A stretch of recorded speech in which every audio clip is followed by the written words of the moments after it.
আল্লাহ বলে দিয়েছেন ওয়া রাজুলুন কলবুহু মুআল্লিকুন বিল মাসাজিদ, ওই লোক যার অন্তর সদা সর্বদা মসজিদের সাথে লাগানো থাকে। ওই সমস্ত লোক যাদের অন্তর সবসময় মসজিদের সাথে লাগানো থাকে, এমন লোকদেরকে আল্লাহ তাআলা হাসরের ময়দানে আল্লাহর আরশের নিচে ছায়া দান করবেন।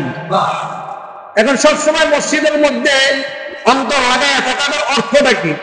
অর্থটা হইল আপনি এক ওয়াক্ত নামাজ পড়লেন, নামাজ পড়ার পরে বের হয়ে গেলেন, আবার অপেক্ষায় রইলেন কোন সময় আসর আজান দিবে, আবার আসর নামাজ পড়তে হবে। বাসায় শুইলেন, দিনটা তো ছোট, খায়া শুইলাম, যদি আসর নামাজটা কাজে হয়ে যায়, আপনি ঘুমান নাই, বৈশা বৈশা জিকির করতেছেন, আজান দিলে আগে নামাজ পড়বো, এরপরে অন্য কাজ। আবার আসর নামাজ পড়লেন, চিন্তা করলেন সফরে বের হবো, মাগরিবটা তো কাজা হইতে পারে, পরের দিন বের হবো, আজকে বের হবো না, আগে নামাজ পড়ি। আবার এভাবে মাগরিবের পড়ার পরে আবার এশার নামাজের জন্য অস্থিরতা, এশার পড়ার পরে আবার ফজরের জন্য অস্থিরতা।